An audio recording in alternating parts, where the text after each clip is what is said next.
bangon agad. Madapa man tayo, bangon agad. At ilaban uli ang kabutihan. A saved and good person in this world by the grace of God is not someone who is sinless, but someone who sins less.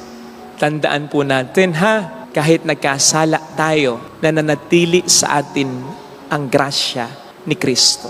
Hindi tayo iniiwan nito, sapagkat yan naman din ang tanging paraan upang tayo makapagbago.